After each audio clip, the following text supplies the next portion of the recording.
In the quiet hours after sunset, when the golden glow of the hearth cast long shadows on the wooden beams of the Norwegian longhouse, the Viking people prepared for what modern science now considers perhaps the most effective in human history. While we 21st century people suffer from insomnia, sleep disorders, and the constant glow of electronic devices, the Norse inhabitants of Scandinavia in the Viking Age from 793 to 1066 AD had a very different and probably better relationship with sleep than we do. The assumption that representatives of a culture that is often characterized by raids and wars could have had an exceptionally high-quality sleep seems paradoxical. However, the evidence suggests that the environmental conditions, cultural practices, and lifestyles in Viking Age Scandinavia created the perfect confluence of circumstances conducive to restorative sleep. From the natural rhythms of the day to the sleeping environment, from eating habits to a philosophical approach to rest, the people of the North have embodied the sleep practices that modern sleep specialists now fervently recommend to their sleep-deprived patients. Archaeological finds at sites throughout Scandinavia, Iceland, and Viking settlements in the British Isles, combined with literary evidence from the sagas and the Edds, reveal a culture whose sleep patterns were deeply in tune with natural cycles. Unlike our modern obsession with 8 hours of uninterrupted sleep, which is a relatively recent historical phenomenon, the Vikings had a sleep schedule that was in harmony with their environment, body, and cultural needs. In this article, I explore the multifaceted reasons why Viking sleep practices may have been the most effective in human history. We will look at how their biphasic sleep corresponded to natural human rhythms, how the physical environment promoted better sleep, and how their cultural attitude toward rest created healthier sleep hygiene than many subsequent civilizations. By studying the sleep practices of the people of the North, I gain not only historical knowledge, but also potentially valuable lessons for improving our own problematic relationship with sleep in the modern world. As we travel through the sleep habits of the Viking Age, we'll meet characters like Thorvald, a shipbuilder whose winter sleep routine in his coastal Norwegian home says a lot about Viking sleeping conditions, and Astrid, a healer whose knowledge of sleeping herbs has been passed down through generations.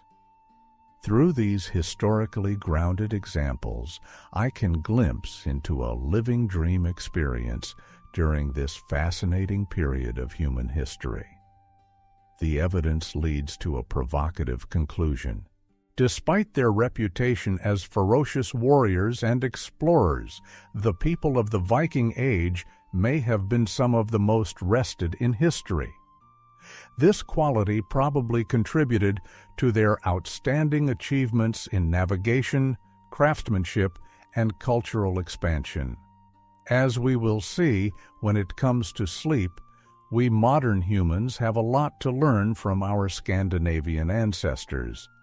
The modern world's obsession with 8 hours of uninterrupted sleep is a historical anomaly, a product of industrialization, artificial lighting, and rigid work schedules, not human biology.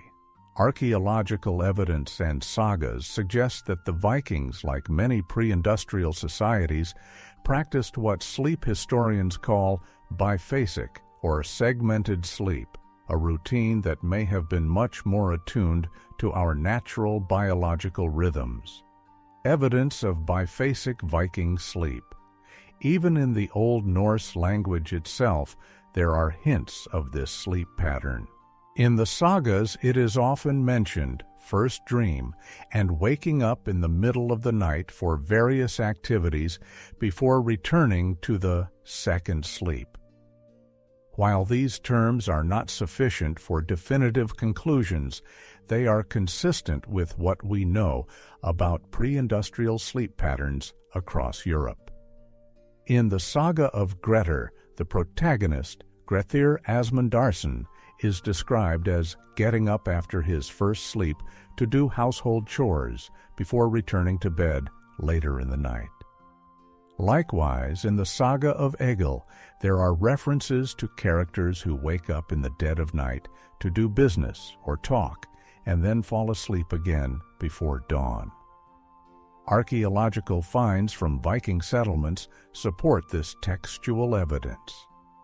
Excavations at Jorvik, present-day York in England, a large Viking settlement, have uncovered house layouts conducive to nighttime activity. Traces on hearths in longhouses indicate that the fire was maintained throughout the night, suggesting regular periods of wakefulness. Previous rough sleep, the natural sleep patterns of the Vikings. Based on this evidence and our understanding of pre-industrial sleep patterns, a typical Viking sleep schedule probably looked like this.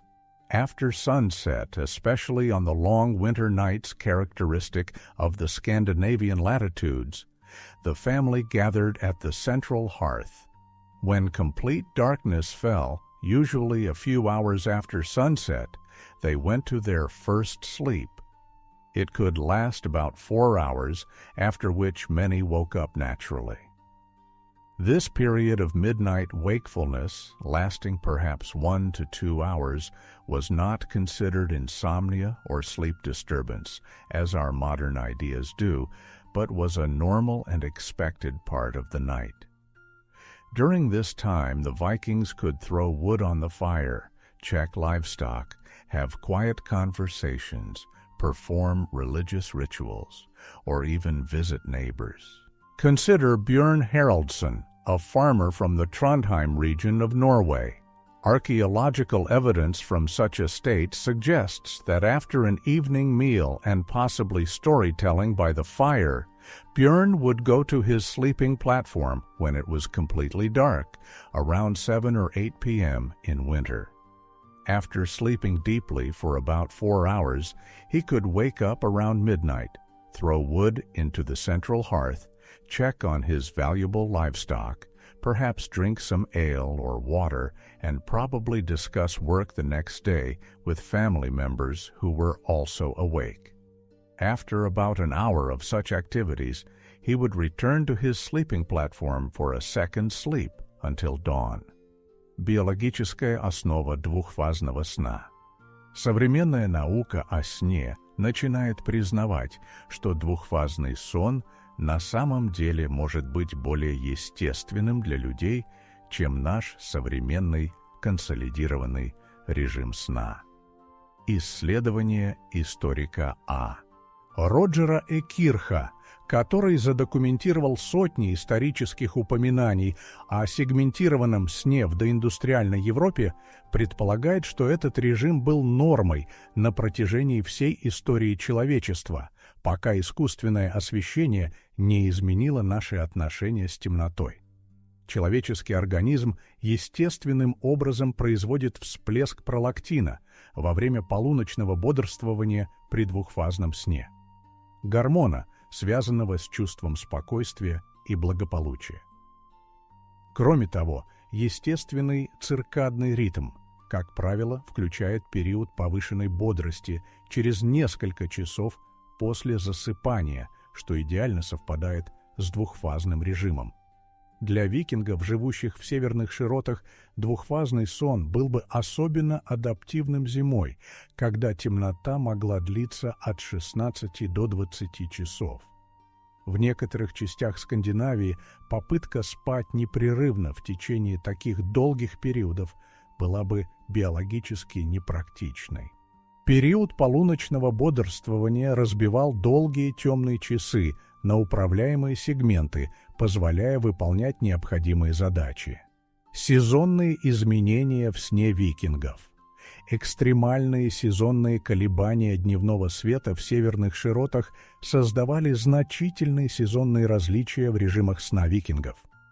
Летом, когда дневной свет мог длиться 20 часов и более в некоторых частях Скандинавии, сон неизбежно сжимался в более короткие периоды. В сагах иногда упоминаются трудности со сном во время безночных ночей середины лета. Речи Высокого, Хавамал, сборник древнескандинавских поэм из Старшей Эдды, содержит мудрость об умеренности во сне. Неразумный человек бодрствует всю ночь, обо всем беспокоясь. Когда приходит утро, он устал, и все его беды такие же, как и были. Это говорит об осознании того, что сон нужно правильно регулировать в соответствии с сезонными изменениями и личными потребностями. Зимой режим кардинально менялся. Поскольку темнота доминировала в течение дня, сон удлинялся, хотя, вероятно, все еще оставался в двухфазном режиме.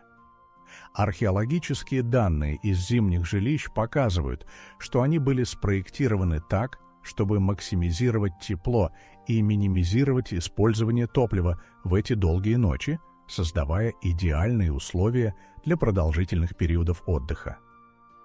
Полуночные занятия, что викинги делали между снами. Период полуночного бодрствования в домах викингов был временем тихой продуктивности и социального общения. В сагах упоминаются различные занятия, проводимые в это время. Ремесленная работа, изготовление и ремонт инструментов, прядение и другие тихие ремесла хорошо подходили для полуночных часов при свете огня. Археологические находки из поселений викингов показывают многочисленные мелкие ремесленные изделия, которые могли быть изготовлены в эти тихие часы. Религиозные практики. Некоторые ученые полагают, что определенные религиозные ритуалы могли выполняться в полуночные часы. Лиминальная природа полуночного периода между одним днем и следующим имела духовное значение во многих дохристианских традициях. Рассказывание историй и передача знаний. Сами саги, возможно, передавались в эти тихие полуночные часы, когда ум находился в восприимчивом рефлексивном состоянии, а семья была собрана в тесном кругу. Сексуальные отношения, уединение, обеспечиваемое темнотой, и расслабленное состояние между периодами сна делали это время естественным для интимной близости между парами. Безопасность. В более неспокойные времена период полуночного бодрствования позволял проверять оборону и менять стражу, обеспечивая непрерывную защиту. Возьмем, к примеру, Гудрун, ткачиху из поселения недалеко от современного Роскиле, в Дании. Археологические данные из подобных домов предполагают, что во время своего полуночного бодрствования она могла использовать тихие часы для прядения нити при свете очага.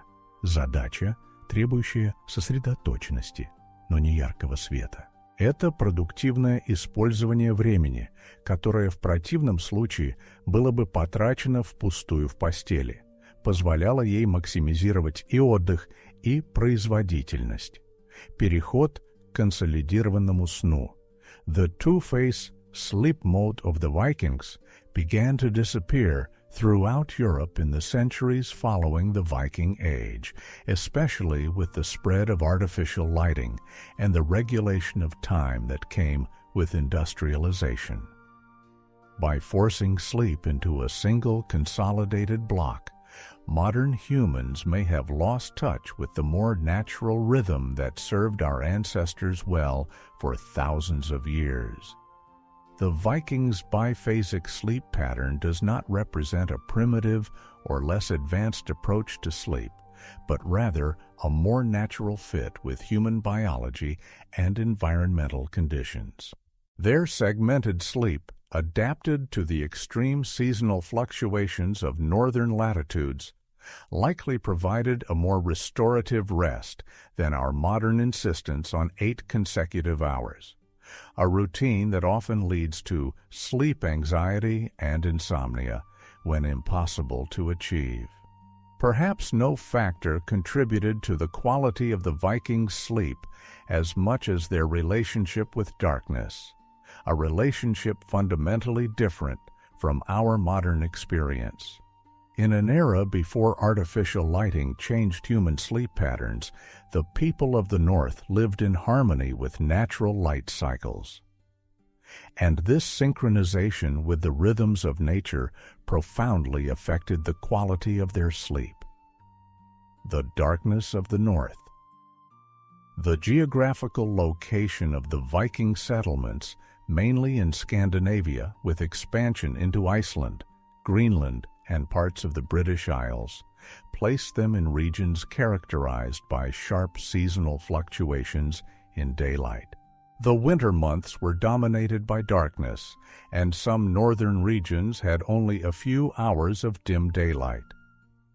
In summer, the situation was reversed, and the famous midnight sun provided almost constant illumination in the northernmost settlements.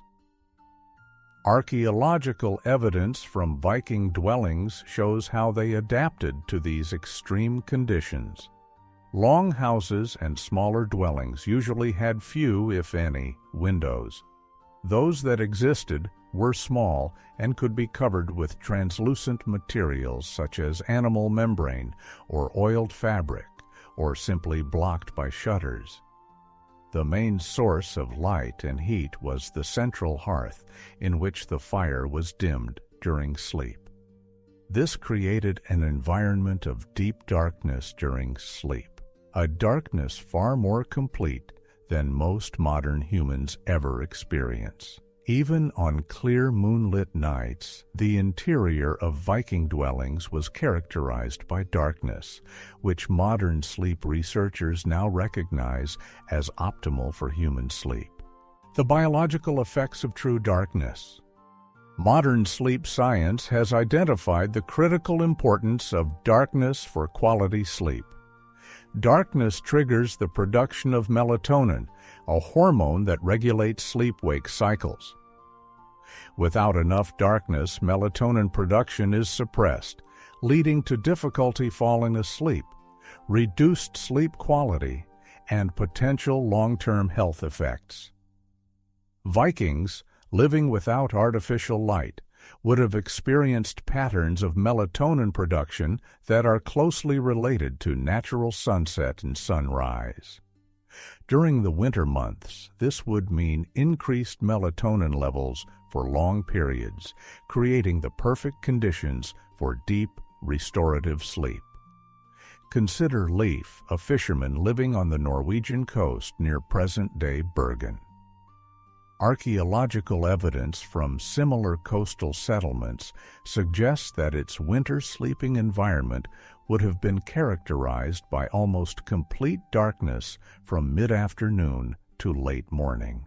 With only the dim glow of the embers in the hearth providing minimal light, his pineal gland would produce melatonin at optimal levels for 12 to 16 hours each day during the winter months.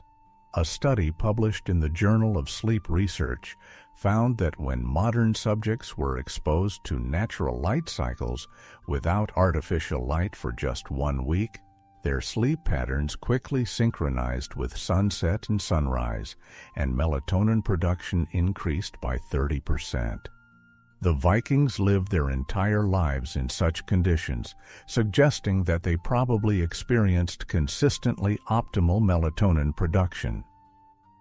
The Vikings, of course, were not devoid of artificial light. They used bonfires, oil lamps, and candles made of fat or beeswax. However, these light sources were fundamentally different from modern lighting in ways that preserve the quality of sleep. First, these light sources produced a predominantly yellow-red spectrum of light, rather than the blue spectrum, which most strongly suppresses melatonin production.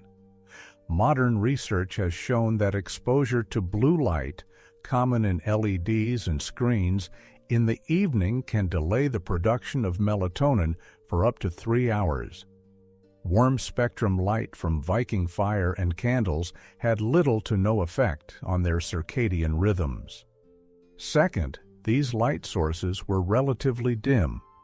Archaeological experiments with reconstructed Viking oil lamps and candles show that they produced between 5 and 20 lumens of light, compared to the 800 to 1,500 lumens of a modern LED lamp. This low light level would not be sufficient to significantly suppress melatonin production. Third, artificial light has been used sparingly because of the effort and resources required to produce it. Candles and oil for lamps were relatively expensive in terms of labor and materials. In the sagas, the careful use of light resources is sometimes mentioned, suggesting that artificial light was used wisely rather than wastefully. The speeches of the High One contain wisdom that can be interpreted as an indication of the importance of darkness for sleep.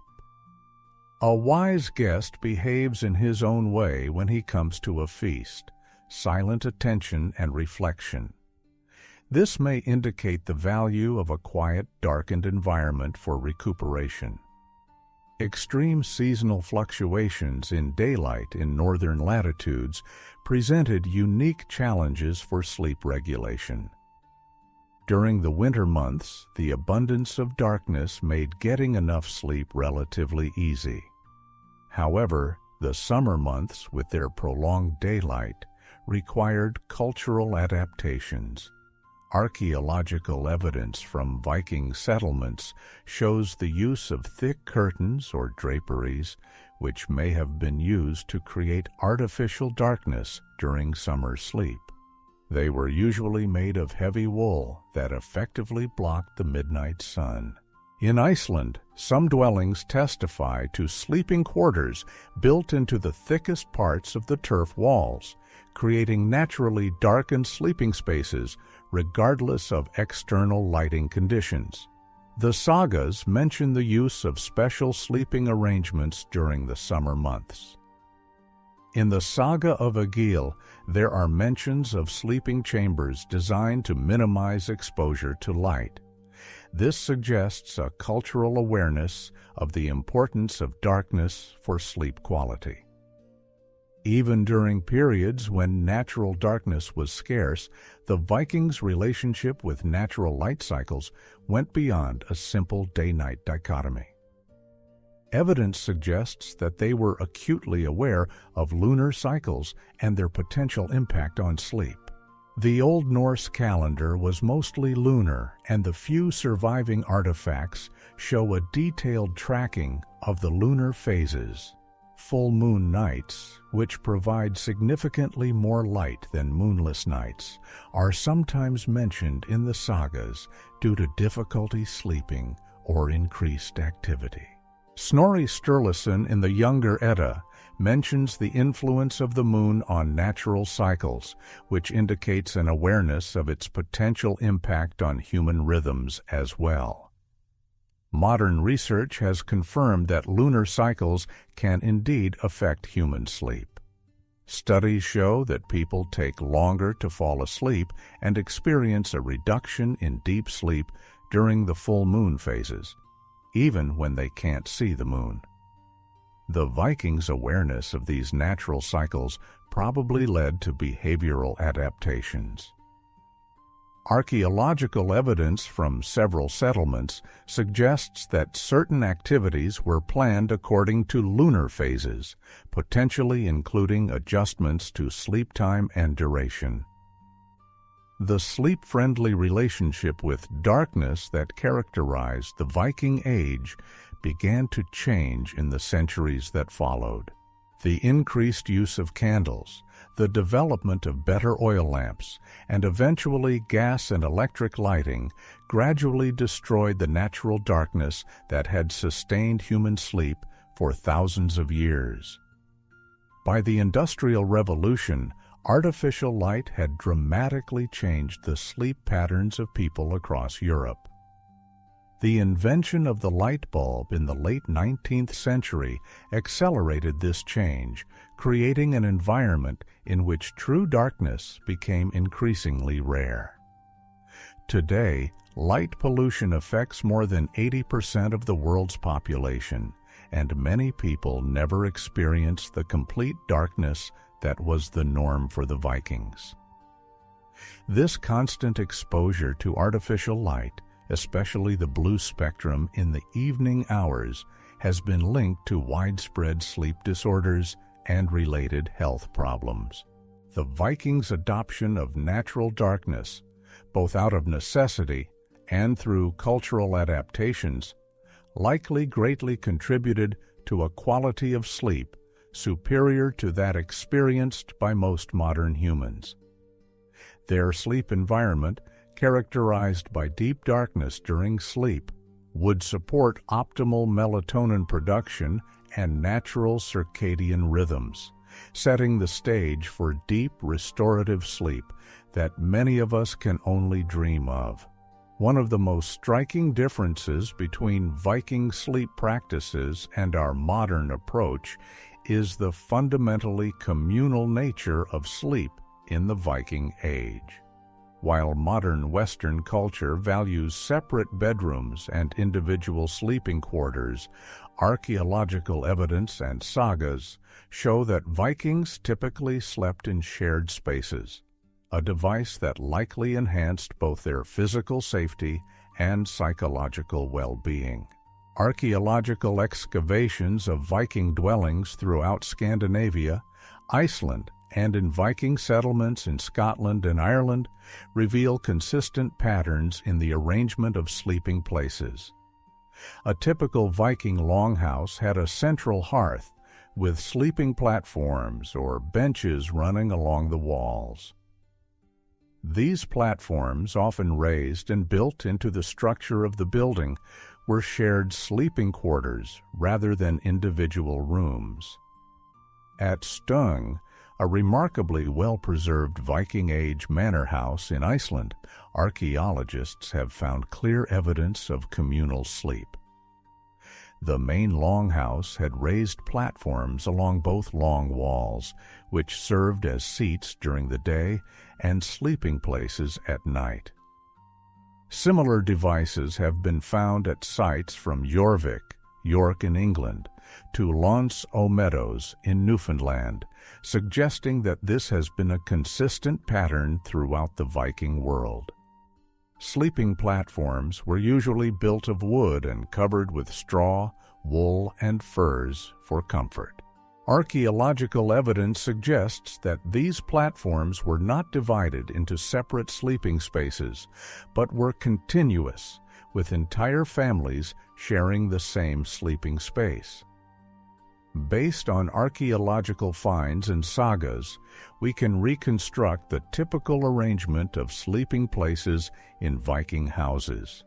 The master of the house and his wife usually occupied the most advantageous position on the sleeping platform, usually the section closest to the central hearth for warmth, and often it was slightly raised or separated by delicate architectural elements to indicate status. Children, unmarried relatives, and servants occupied other sections of the same sleeping platform, arranged according to status and practical considerations. Large houses could have sleeping platforms on either side of a longhouse, with the family of the head of the house on one side and members of lower status on the other. Consider the home of Gunnar Hammundarson, a wealthy farmer from southern Iceland whose manor house has been partially excavated. Archaeological evidence suggests that his longhouse measured approximately 20 millimeters by 5.5 meters with sleeping platforms along both long walls. Gunnar, his wife Halgerd, and their younger children would sleep on the most advantageous part of the platform, while the older children, relatives, and workers would occupy the other sections. On particularly cold winter nights, the whole family, perhaps 15 to 20 people, would sleep in the same space, and the warmth of their bodies would help keep the building warm. This communal way of sleeping provided significant security benefits in an era when physical security was not a given. When multiple people sleep in the same space, there is always someone who is most likely to wake up when threatened by danger. The sagas contain many tales of how families were warned of danger by someone who woke up in the night, a natural safety system built into their sleeping arrangements. In the saga of Njala, when enemies approach Gunnar's farm at night with bad intentions, they are discovered because someone in the house hears them outside and raises the alarm. This pattern is repeated in the sagas. The community sleeping place functioned as an effective early warning system. For travelers, communal sleep provided similar security. The speeches of the High One advise travelers to remain vigilant. Let a person never sleep in the house of a stranger. Many who seem harmless turn out to be dangerous when night falls. The poem further suggests that sleeping with a weapon at hand is a wise practice. In communal sleep, travelers would be surrounded by others, reducing their vulnerability. In addition to the practical benefits in safety, modern sleep science suggests that community sleeping arrangements may have provided significant psychological benefits that improved sleep quality. Humans are social creatures by nature, and the sense of security that comes from sleeping in the presence of trusted people can profoundly affect the quality of sleep. A study published in the journal Sleep Health found that people who report stronger social connections and support tend to have better sleep quality. The physical proximity of trusted people during sleep appears to reduce alertness and anxiety, allowing for deeper and more restorative sleep. For Viking children, sleeping near family members would provide a sense of security that modern sleep researchers recognize as key to healthy sleep development. Studies of traditional cultures that practice co-sleeping have shown that children in these settings often experience fewer sleep disturbances and develop healthy associations with sleep. The literature of the sagas sometimes mentions the comfort derived from communal sleep. In the saga of Grettir, the protagonist, who spends a lot of time in isolation due to his status as an exile, specifically mentions that he misses the safety of sleeping among family members. This suggests a cultural recognition of the psychological benefits of communal sleep.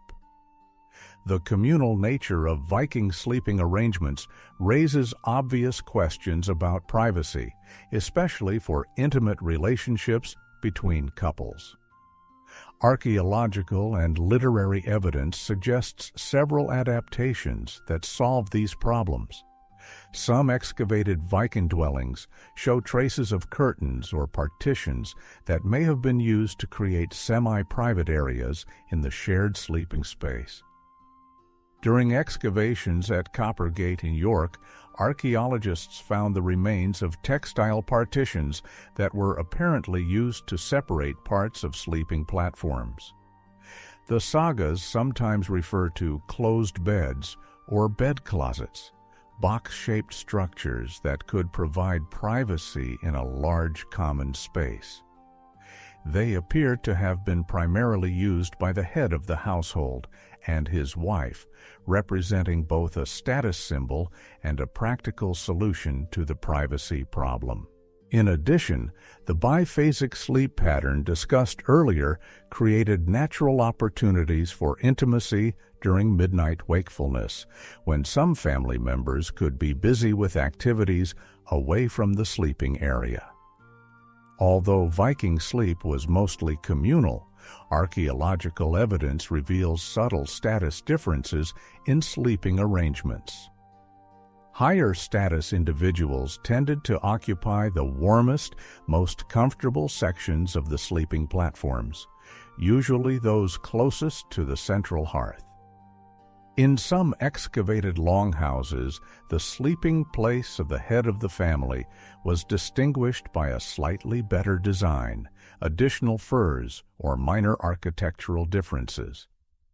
In Borg on the Lofoten Islands in Norway, archaeologists have discovered a large chieftain's longhouse with clear evidence of status differentiation in sleeping arrangements. The high-status sleeping area was slightly elevated and contained the remnants of better quality bedding than the other sections. These status differences within communal sleeping arrangements reflect the hierarchical but interconnected nature of Viking society, maintaining social order while maintaining the safety and psychological benefits of sleeping in close proximity to others. The intensity of communal sleep probably varied with the seasons in the Viking world. In the harsh northern winters, practical considerations of warmth would have encouraged closer sleeping arrangements, where body heat served as a valuable resource for survival. Archaeological evidence from several sites suggests that winter dwellings were often smaller and more insulated than summer structures, creating a more intimate sleeping environment during the colder months. In contrast, during the milder summer months, sleeping arrangements may have been more dispersed, and some family members may have slept in outbuildings or even outdoors.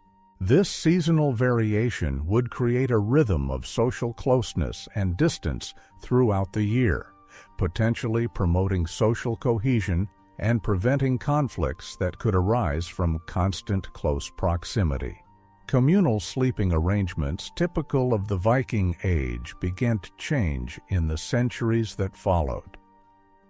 With the advent of Christianity and the growing influence of continental European practices, architectural styles gradually shifted towards more divided living spaces. By the late Middle Ages, the homes of wealthy Scandinavians began to have separate sleeping quarters, at least for those of high status. This trend continued and accelerated into the Renaissance and modern times, eventually leading to our modern emphasis on individual bedrooms. This shift from communal to private sleep represents one of the most significant but least discussed changes in human sleep behavior in the last millennium. The communal practices of Viking sleep, which have evolved over millennia to enhance both safety and psychological well-being, have gradually been replaced by sleeping arrangements that prioritize privacy and individual space, often at the expense of the social connection that has characterized sleep for much of human history. Evidence suggests that the communal nature of Viking sleep likely contributed significantly to its quality. Sleeping in the presence of trusted people would have experienced the increased security and psychological comfort that modern sleep science recognizes as conducive to deep restorative sleep. Their communal sleeping arrangements did not represent a primitive necessity to be overcome, but rather a complex adaptation that maintained optimal sleep in their historical context. The physical sleeping environment in the Viking Age was radically different from the furnishings of our modern bedrooms. However, archaeological evidence suggests that Viking sleeping quarters may have provided superior ergonomic support and healthier sleeping conditions than many modern mattresses. The Viking bed, made mostly of natural materials collected from their local environment, created a sleeping surface that modern sleep science is increasingly recognizing as useful for proper spinal alignment and temperature regulation. Archaeological excavations around the Viking world reveal consistent patterns in the construction of sleeping surfaces. The basis usually consisted of from raised wooden platforms built along the walls of the longhouses. These platforms, made of split logs or planks, were 40 to 60 centimeters high and 1.5 to 2 millimeters wide, dimensions that allowed them to serve as seats during the day and sleeping places at night. In the settlement of Furkat in Denmark, archaeologists have discovered well-preserved sleeping platforms with traces of careful construction.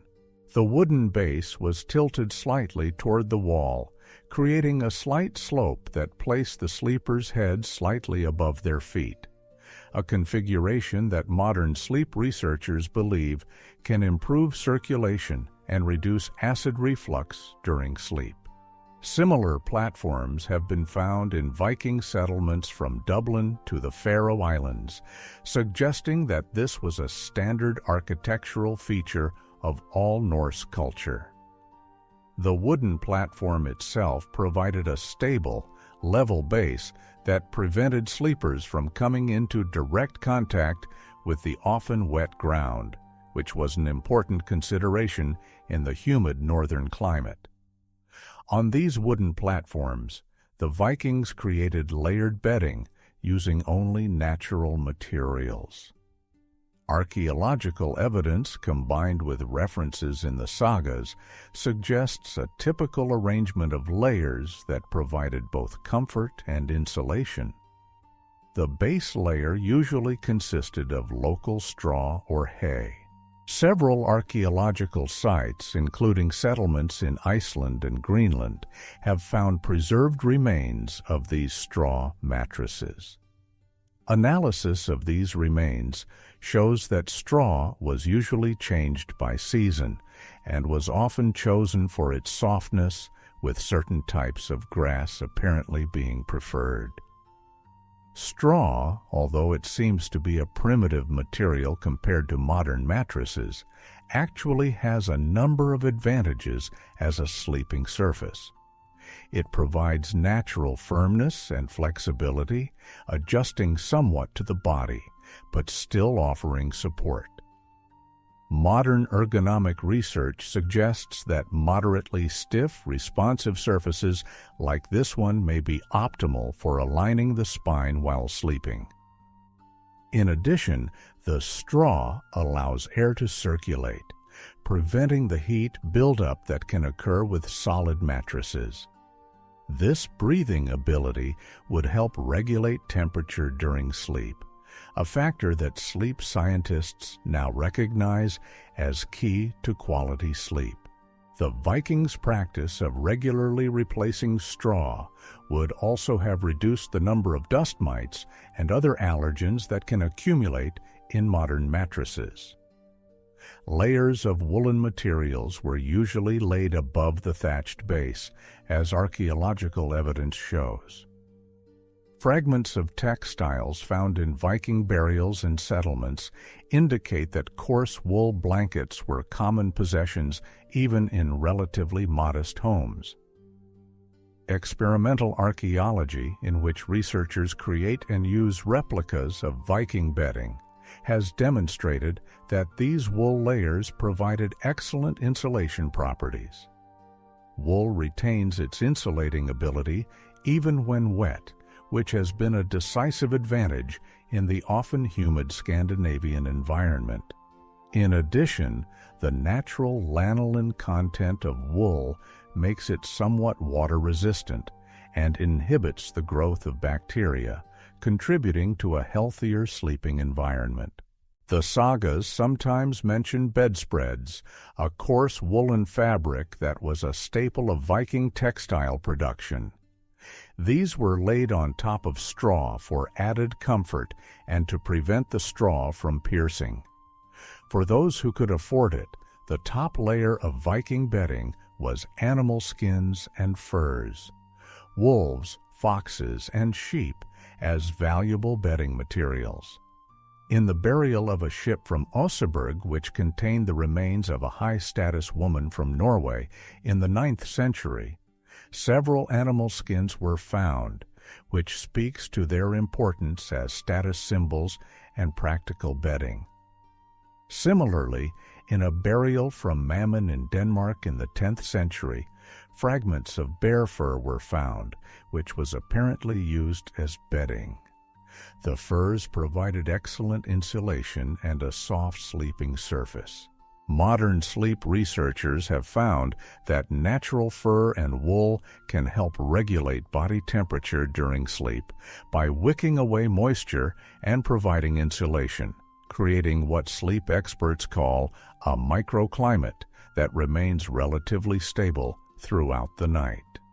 Consider Astrid, the wife of a well-to-do farmer near present-day Trondheim, Norway.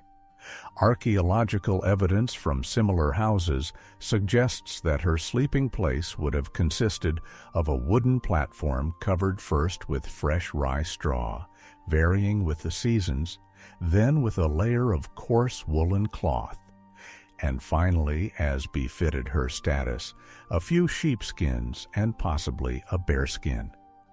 Such a device would provide excellent insulation from the cold Norwegian nights, while offering ergonomic support similar to what modern orthopedic mattresses try to achieve.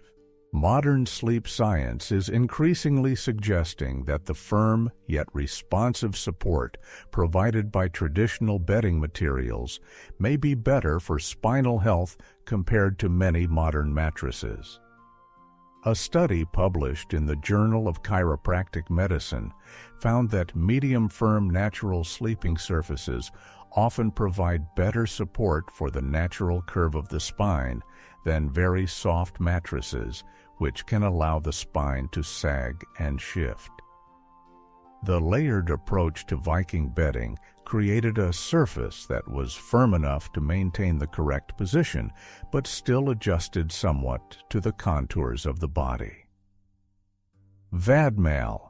This combination, which premium mattress manufacturers are trying to recreate today with advanced materials, naturally stemmed from the Vikings' use of straw, wool, and fur in combination. In addition, the Viking practice of sleeping with a slight inclination when the head of the platform was often slightly higher is in line with modern recommendations for those suffering from acid reflux or certain respiratory conditions. This natural tilt would make it easier to breathe while sleeping. One of the most significant advantages of Viking bedding materials was their superior thermoregulation compared to many modern alternatives.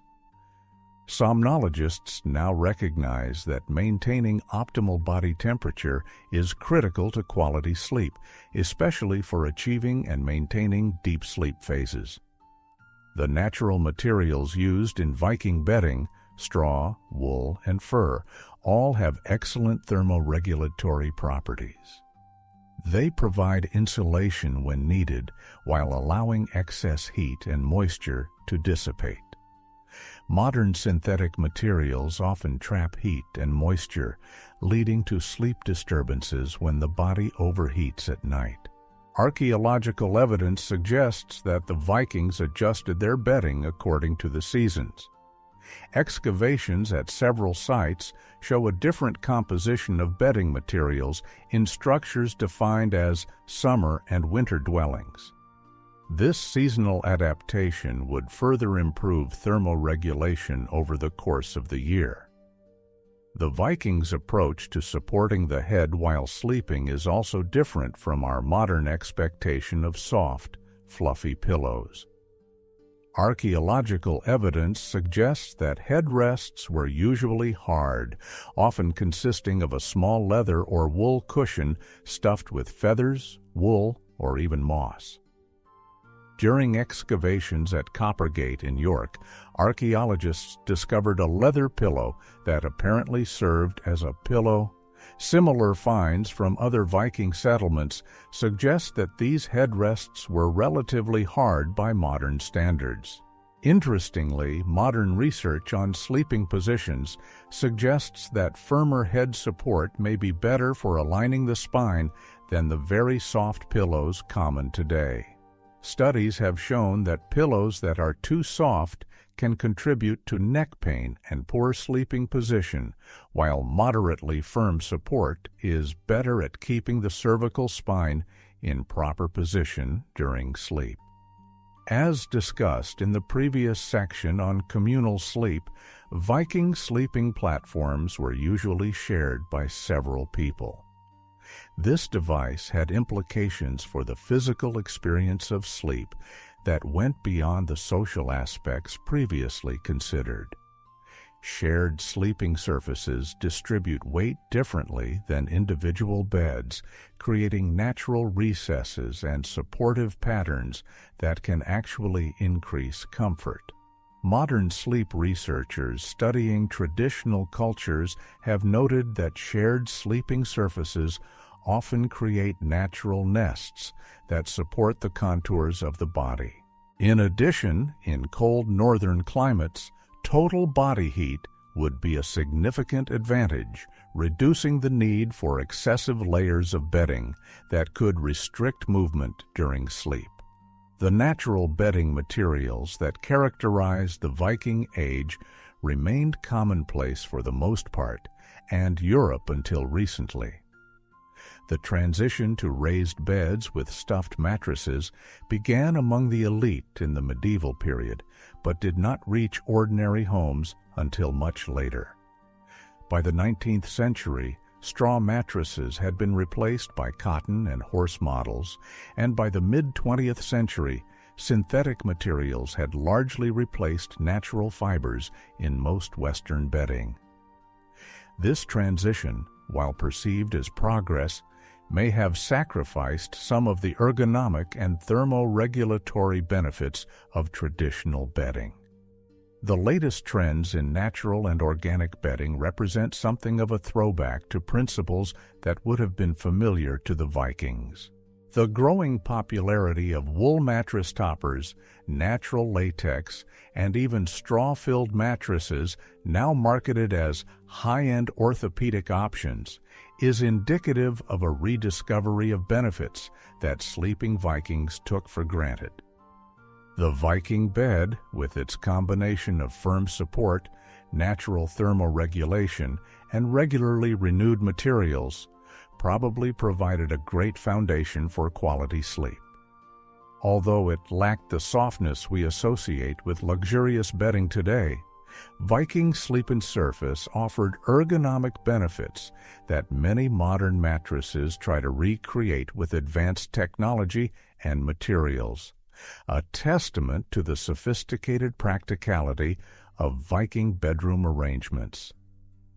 Although the Vikings are often remembered for their military prowess and seafaring adventures, archaeological and literary evidence reveals a deep understanding of medicinal plants, including those used to improve sleep and treat sleep disorders. The Norwegian pharmacopoeia included numerous herbs, which modern science has confirmed have sedative, anxiolytic, and hypnotic properties. These natural sleep aids, combined with previously discussed environmental factors, likely contributed significantly to the quality of Viking sleep. Archaeological excavations in Viking settlements have yielded substantial evidence of the use of medicinal herbs. Pollen analysis from garbage heaps and residues in kitchen vessels revealed the presence of numerous plants known for their sedative properties. In Jorvik, York, archaeologists have discovered preserved seeds and plant remains, including valerian, Valeriana officinalis, hops, Humulus lupulus, and linden, Tilia species, all plants with documented sleeping properties. Similar finds have been made at excavations in Dublin, Hedeby, and various Scandinavian sites, which indicates a wide knowledge of the properties of these plants. Especially indicative are the finds from dwellings that apparently belong to healers or herbalists. At a 10th century settlement near Kaupang, Norway, archaeologists discovered a building containing numerous preserved plant materials and specialized containers, suggesting that it may have belonged to someone who specialized in herbal medicine. Among the plants identified, there were several with sedative properties, literary evidence, sagas, and medical texts. Although the sagas rarely focus directly on medical practices, they contain occasional references to sleeping pills and drugs.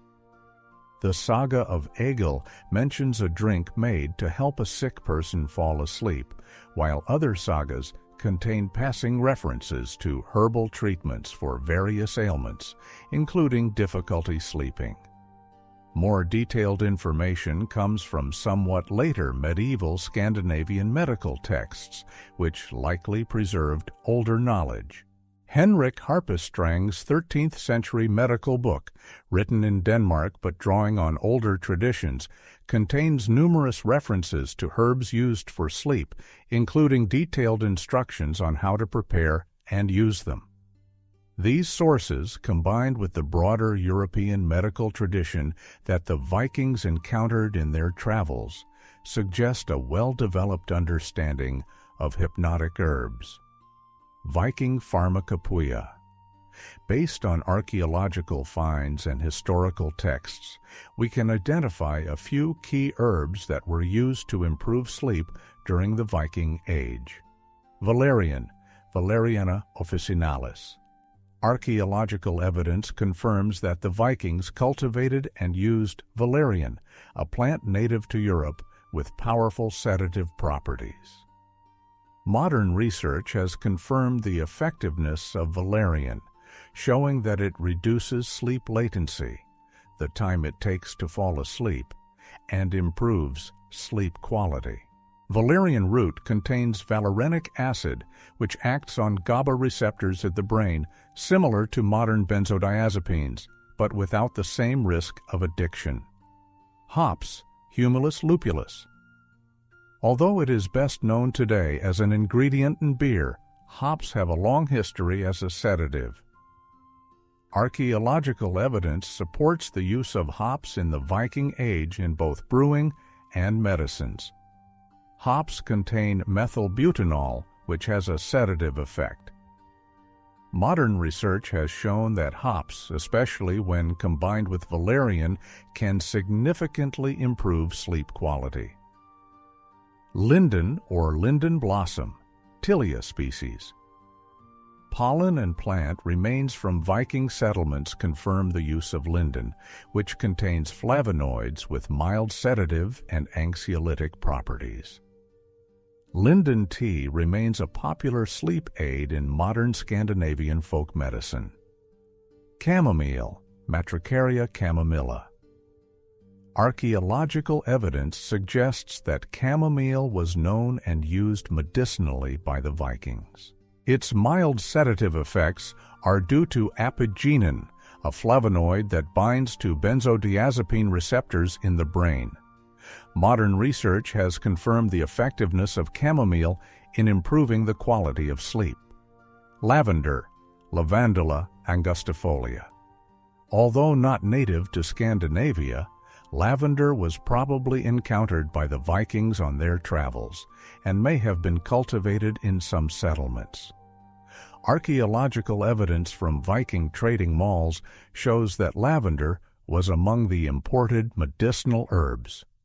Modern research has shown that the scent of a lavender alone can improve sleep quality by lowering heart rate and blood pressure. Passion flower, Passiflora incarnata. Although more speculative, there is some evidence suggesting that the Vikings who reached North America may have encountered passion flower and brought it back, as Native Americans used it as a sedative.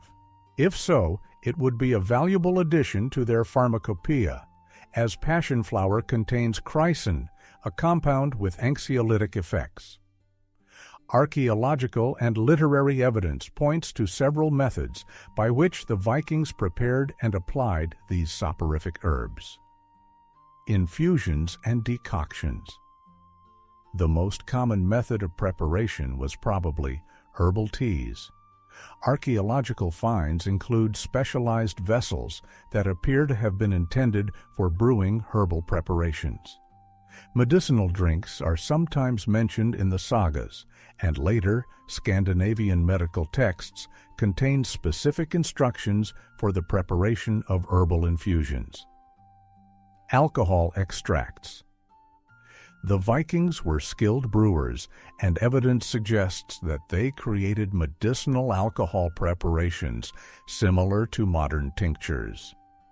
Alcohol effectively extracts many of the active compounds from sedative herbs and would improve their absorption.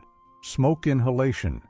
Some herbs, especially hops and lavender, may have been added to the fire because of their aromatic properties. Archaeological evidence from several sites shows specialized containers that may have been used to burn aromatics. Herbal pillows. Later Scandinavian folk medicine includes the tradition of herbal pillows stuffed with sedative herbs. While there is no direct archaeological evidence of this practice from the Viking Age, it does represent a plausible use of these plants. The use of medicinal herbs in Viking culture probably had both practical and ritual aspects. The sagas suggest that healing was often associated with magical or spiritual practices, and the use of herbal remedies likely included elements of ritual. Archaeological evidence from several sites shows what appears to be a ritual arrangement of herbs and specialized containers in contexts suggesting medical use. This suggests that the effectiveness of herbal sleep remedies may have been enhanced by the psychological effects of ritual use, which modern medicine would recognize as a placebo effect complementing the pharmacological properties of herbs. Consider Thora, a healer from a settlement near modern-day Roskilde in Denmark. Archaeological evidence from similar contexts suggests that it would have contained a garden of medicinal herbs, including valerian and chamomile. For a person suffering from sleep difficulties, she could prepare a strong decoction of valerian roots, enhanced with hops and sweetened with honey. This remedy would be taken in the evening, perhaps accompanied by special spells or rituals that enhanced its perceived effectiveness.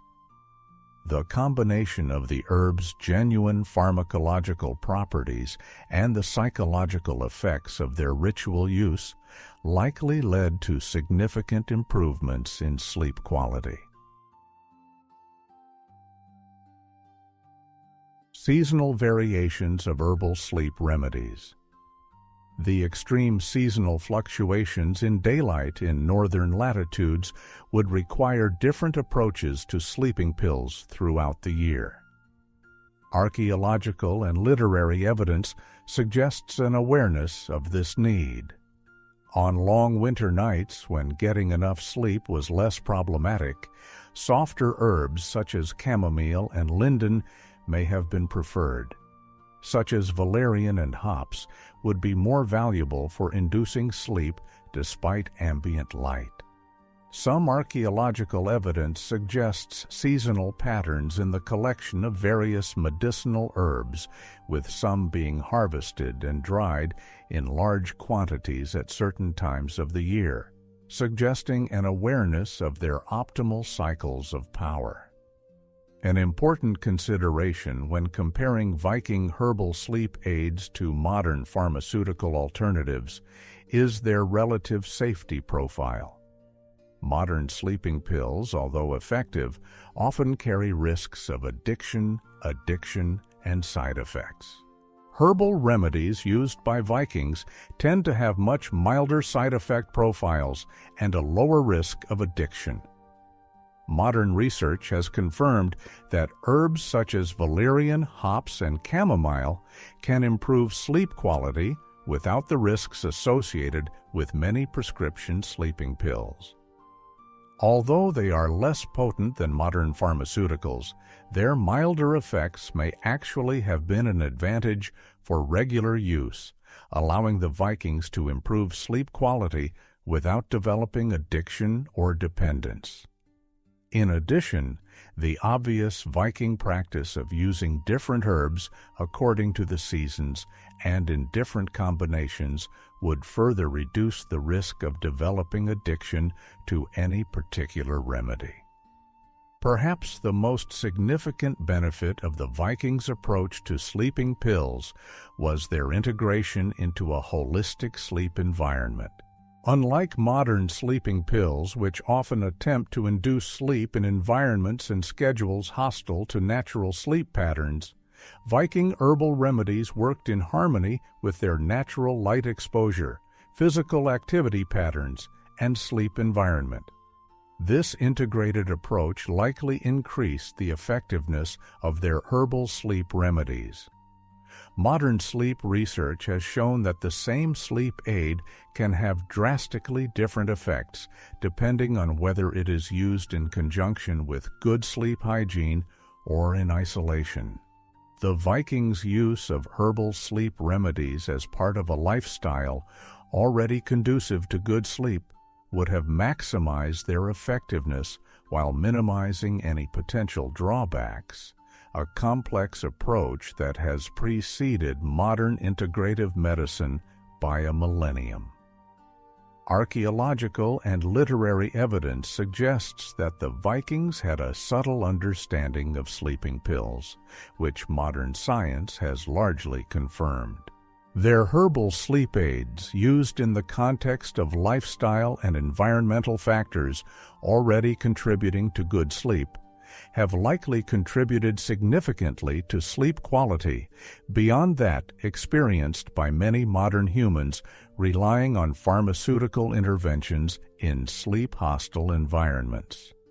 The link between nutrition and sleep quality is increasingly recognized by modern sleep science. However, this is an area where Viking practitioners may have inadvertently created near-optimal conditions for revolt. Sleep. Archaeological evidence combined with the literature and our understanding of Scandinavian food culture suggests that Viking dietary patterns supported healthy sleep through their timing, composition, and cooking methods. Archaeological evidence and sagas indicate that the Vikings generally followed a diet that differed significantly from modern habits. Their main meal, called afternoon meal or in some regions, took place in the middle of the morning after several hours of activity. The second significant meal, night meal, was eaten in the late afternoon or early evening, well before bedtime. Significantly improves its quality. A study published in the Journal of Clinical Sleep Medicine demonstrated that eating close to bedtime, especially eating heavy or fatty foods, can disrupt sleep architecture, delaying the onset of REM and reducing sleep efficiency. The timing of meals among the Vikings seems to have been dictated primarily by practical considerations, in particular the availability of daylight for work and the need to cook and consume food during daylight hours. However, this pragmatic schedule unwittingly created an optimal fasting interval before bedtime, which modern research shows improves melatonin production and sleep quality. Consider Halfdan, a farmer from the Trondheim region. Archaeological evidence from similar homesteads suggests that his family would have consumed their last meal around 4 to 5 p.m.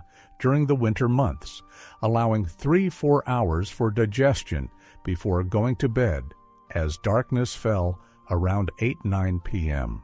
This natural interval between eating and sleeping would allow his digestive processes to largely complete before the onset of sleep, preventing sleep disturbances associated with active digestion in the early phases of sleep.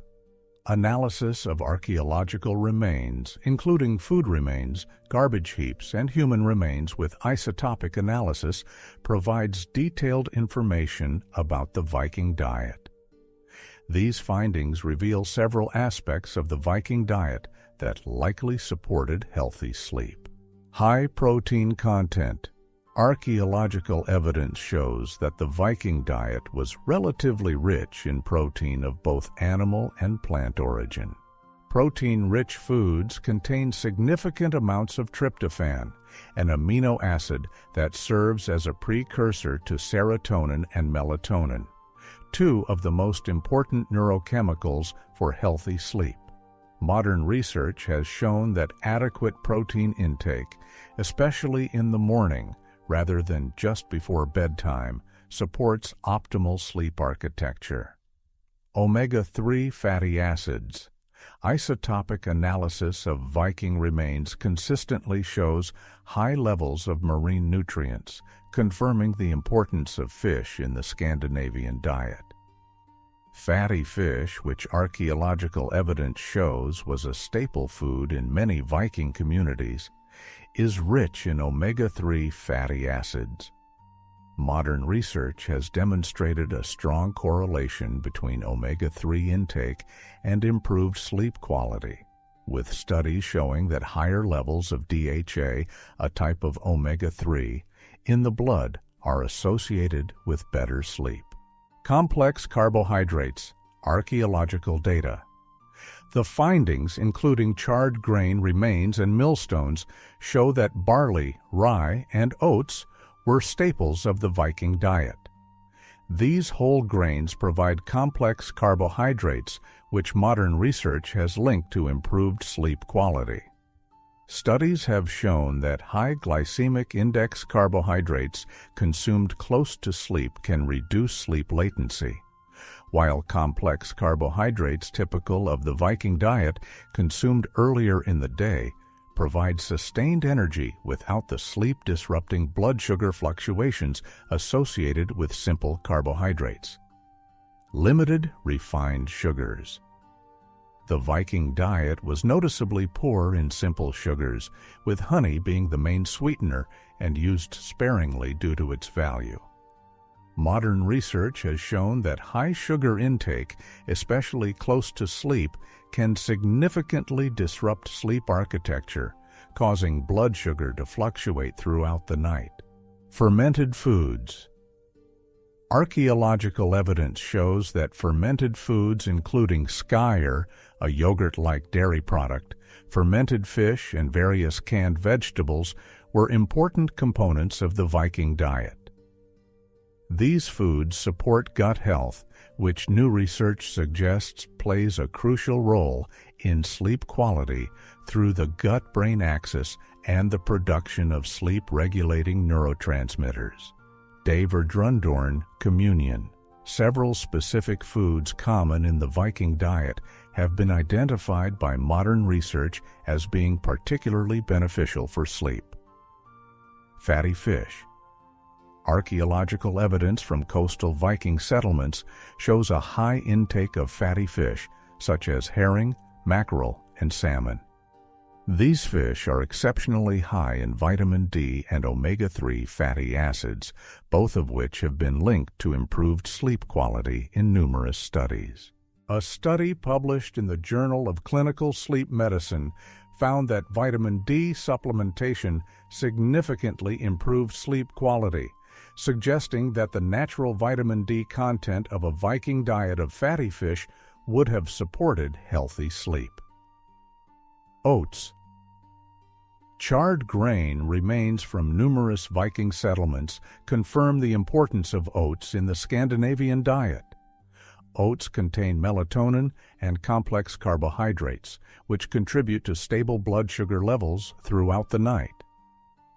They also provide magnesium, which modern research has identified as an important mineral for sleep quality due to its muscle-relaxing properties and role in GABA production. Barley. Archaeological evidence shows that barley was the most important cereal in many Viking communities.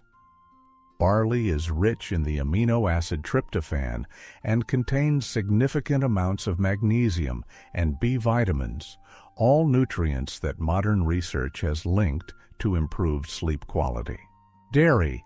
Analysis of leftovers in Viking kitchen vessels confirms the importance of dairy in the Scandinavian diet. Milk, especially fermented into foods like skyr, contains calcium, tryptophan, and vitamin D, a combination of nutrients that support melatonin production. Modern research has shown that dairy consumption can improve sleep efficiency and increase REM phase. Archaeological evidence shows that fermentation and other preservation methods were key to Viking food culture. These methods not only extended the shelf life of foods, but also inadvertently created products with improved hypnotic properties. Fermented fish. Analysis of residues from Viking food vessels confirms the practice of fish fermentation. This process increases the bioavailability of omega-3 fatty acids, which modern research has linked to improved sleep quality. Skyr and fermented dairy products. Residue analysis confirms the production of fermented dairy products. The fermentation process increases the GABA content of dairy products, a neurotransmitter with powerful hypnotic effects. Modern research has shown that GABA-rich fermented foods can reduce sleep latency and improve sleep quality. Sourdough bread. Archaeological evidence, including preserved sourdough and leftover bread, confirms that the Vikings typically fermented their grain products through starter processes. This fermentation reduces the phytic acid content of the grains, increasing the bioavailability of sleep-promoting minerals such as magnesium and zinc.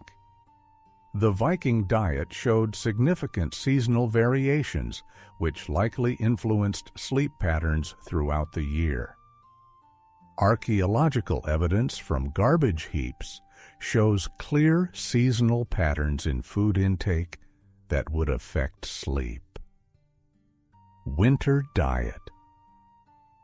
During the winter months, the Viking diet was dominated by canned foods. These included dried and fermented fish, smoked meats, and stored cereals, all of which were used in the world, products that have been shown by current research to contain higher levels of certain sleep-promoting compounds compared to their recent counterparts. For example, fermentation and preservation processes increase the availability of tryptophan in many foods. Summer diet. Archaeological evidence shows that summer diets included more fresh vegetables, fruits, and dairy products. These foods are rich in antioxidants and minerals that support melatonin production. The natural synchronization of the diet with seasonal changes in light may have helped the Vikings maintain healthy sleep despite the sharp seasonal fluctuations in daylight in northern latitudes. Analysis of Viking drinking vessels and wells confirms the importance of adequate hydration in Scandinavian culture.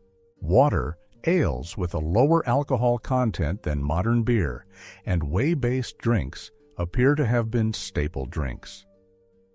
Modern sleep research has established that proper hydration is crucial for quality sleep, while dehydration can fragment sleep and increase the frequency of awakenings.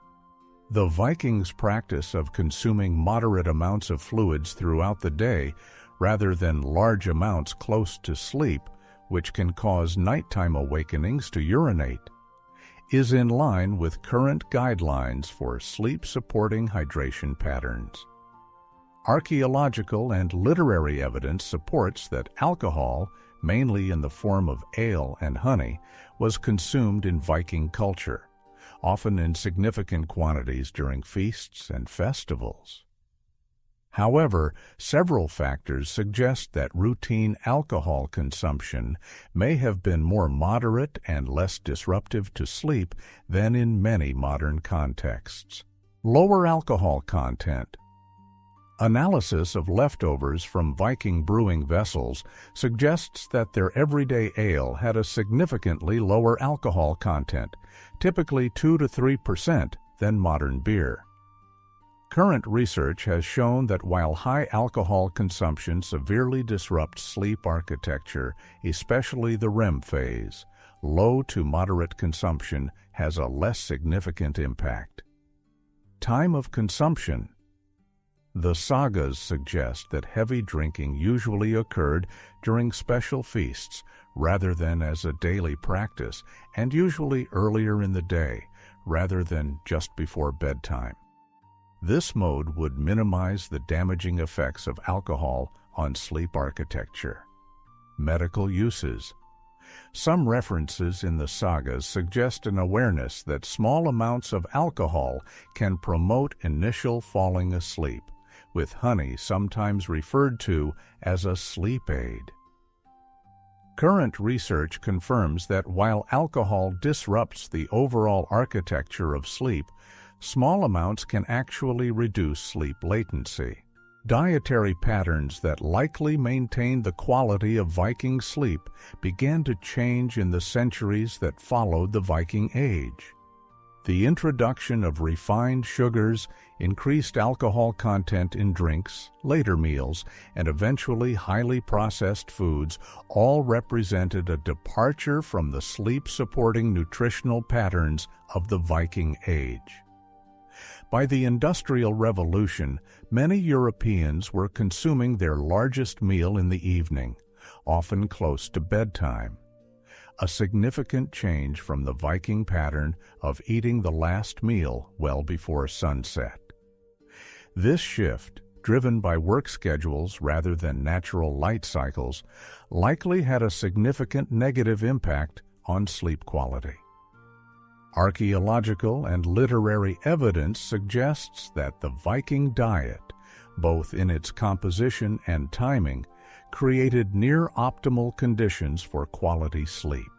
Their consumption of foods rich in sleep-promoting nutrients, combined with meal times that allowed the food to be fully digested before bedtime, likely contributed significantly to sleep quality beyond that experienced by many modern people whose diets and eating habits often actively undermine healthy sleep. The link between physical activity and sleep quality is well established in modern law in this case. It is important to note that moderate and intense daily activity is consistently associated with improved sleep architecture. Archaeological evidence, sagas, and our understanding of daily life in the Viking Age suggest that Viking patterns of physical activity may have created the ideal conditions for deep restorative sleep, conditions increasingly rare in our sedentary modern world. Archaeological evidence provides a clear picture of the physical nature of Viking existence. Analysis of the skeletal remains shows distinctive patterns of muscle attachment and bone density consistent with regular intense physical activity. These skeletal markers vary by sex and social status, but are universally indicative of higher levels of activity than in modern populations. Studies of Viking male skeletons often show asymmetrical development of arm and shoulder muscles, consistent with regular rowing, a physically demanding activity central to Viking maritime culture. Female skeletons often show distinctive muscle attachments associated with grain milling, textile production, and other physically demanding household chores. Even high-status Vikings show skeletal indicators of regular physical activity. The remains of individuals buried with rich funerary gifts still show bone density and muscle attachment sites indicative of regular exertion. suggesting that physical activity was universal throughout Viking society, rather than limited to workers. The daily energy expenditure of the Vikings would have been well above modern levels, based on archaeological evidence and experimental archaeology, where researchers are trying to recreate historical activities. Estimates show that farmers, artisans, and Viking warriors regularly spent between 3,000 and 4,000 calories per day on physical activity, compared to the 300-600 calories that the average modern office worker spends on physical activity. The specific types of physical activity common in Viking daily life align remarkably well with activities that modern sleep science identifies as particularly beneficial for sleep quality. Strength exercises. Archaeological evidence shows that the Vikings regularly engaged in what we would now call strength training, lifting, carrying, and manipulating heavy objects as part of their daily work. Modern research has shown that strength training significantly improves sleep quality, especially deep, slow-wave sleep, which is crucial for physical recovery. The construction of Viking longhouses, ships, and fortifications required considerable strength. Experimental archaeology projects, where modern researchers attempt to construct Viking structures using techniques from the period, have demonstrated the extreme physical demands of these activities. One such project showed that moving heavy logs for a modest longhouse required an effort comparable to modern strength training. Aerobic exercise, archaeological evidence, and sagas confirm that the Vikings regularly engaged in prolonged aerobic exercise, including rowing, walking, and agricultural labor. Current sleep research consistently shows that aerobic exercise is one of the most effective non-pharmacological interventions for improving sleep quality, especially when it is performed regularly but not immediately before bedtime. The Vikings' practice of using rowing as their primary mode of transport is a particularly effective form of sleep-promoting exercise. Modern research has defined rowing as an excellent combination of aerobic and strength training that engages multiple muscle groups, the type of exercise that is most strongly correlated with improved slow-wave sleep in current research. Outdoor activity and exposure to natural light. Archaeological and literary evidence confirms that most Viking activity took place outdoors, regardless of the weather. This outdoor load would provide a significant load of the action of natural light, which modern research has identified as crucial for regulating circadian rhythms and sleep-wake cycles. Research published in the Journal of Sleep Research found that outdoor exercise had a more powerful effect on sleep quality than equivalent indoor activity, likely due to the combined benefits of exercise and exposure to natural light. The Viking lifestyle, with its emphasis on outdoor work, would maximize these combined benefits. Archaeological evidence and sagas suggest that Viking physical activity patterns naturally coincided with circadian rhythms in a way that would have optimized sleep quality. Morning and afternoon exertion. Sagas often mention starting work at dawn, with the most physically demanding tasks usually being performed during daylight hours.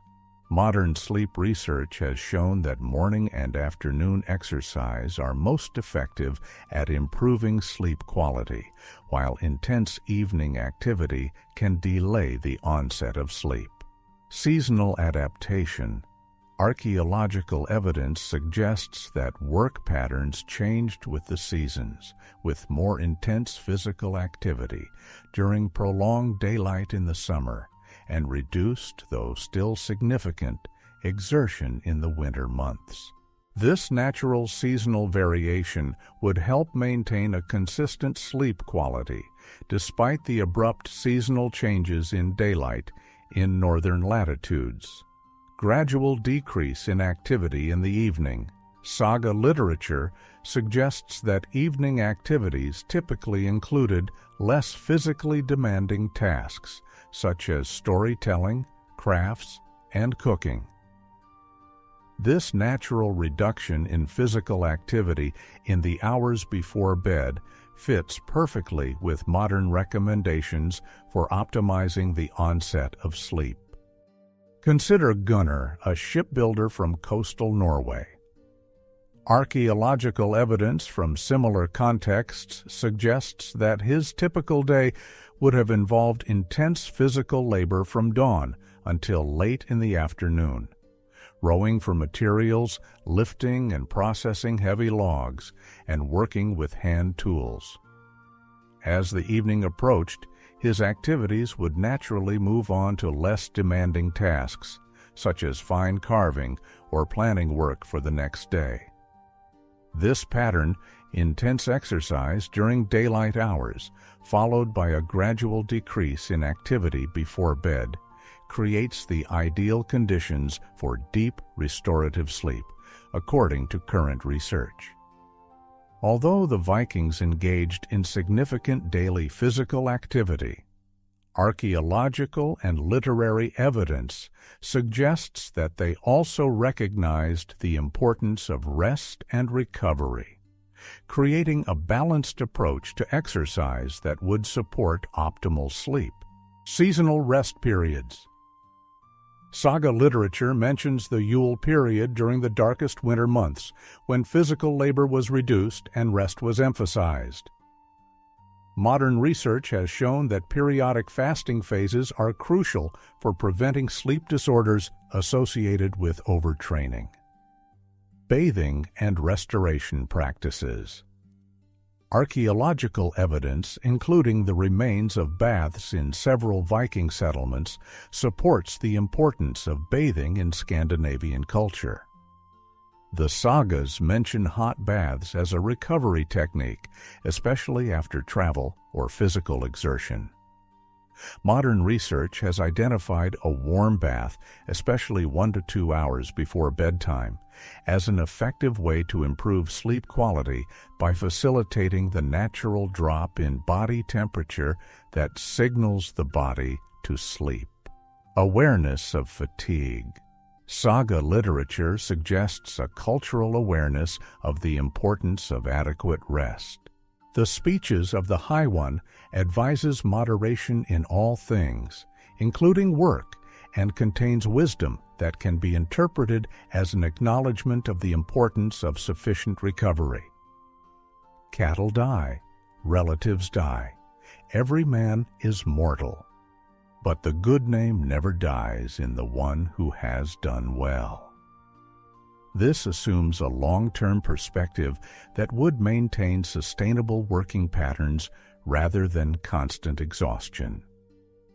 Archaeological and literary evidence suggests that much of the physical work of the Vikings was done together, often accompanied by songs, stories, or competitive elements. Modern research has shown that social exercise has particularly powerful benefits for sleep quality compared to solitary exercise.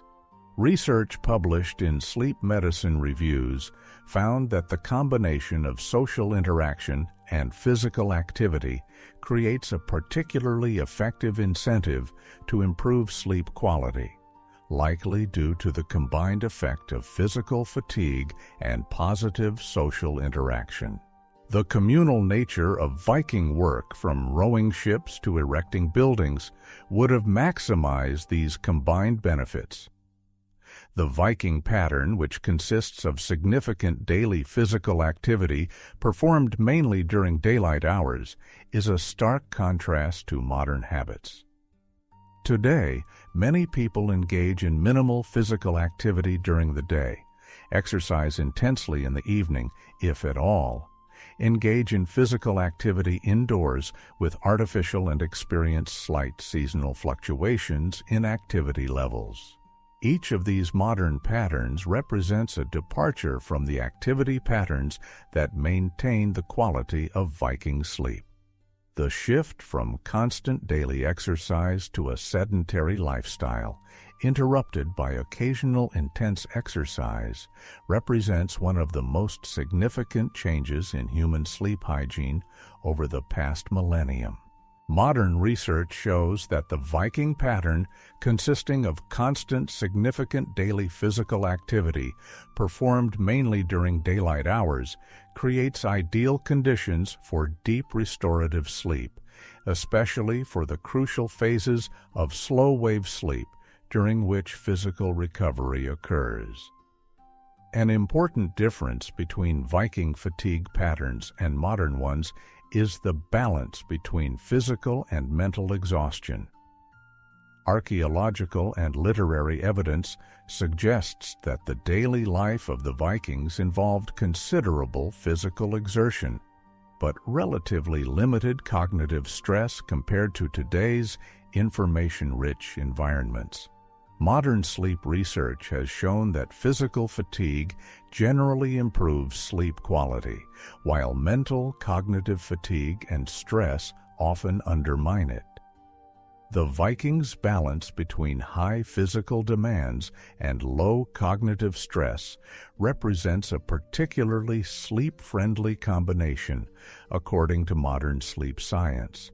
Archaeological and literary evidence suggests that Viking physical activity patterns, characterized by significant daily activity performed mainly during daylight hours, with natural seasonal variations and corresponding recovery periods, created near-optimal conditions for quality sleep. Their combination of strength and aerobic exercise, performed outdoors and often in company, would provide powerful sleep-promoting benefits that many modern humans, despite our advanced knowledge of exercise physiology, cannot achieve in our sedentary, artificially lit environments. In addition to the physical and environmental factors that contributed to the quality of Viking sleep, archaeological evidence and saga literature suggest that Viking psychological approaches to sleep may have been just as important. Their cultural attitudes toward rest, anxiety management techniques, and spiritual beliefs about sleep created mental conditions conducive to deep restorative sleep, which modern humans often find unattainable. The literature of the sagas reveals a Scandinavian culture that valued proper rest without fetishizing sleep or developing anxiety about it. A balanced approach that modern sleep psychology recognizes as optimal for sleep quality. The Speeches of the High One, a collection of Old Norse poems from the Elder Edda, contains several verses that can be interpreted as an indication of the importance of moderation in sleep.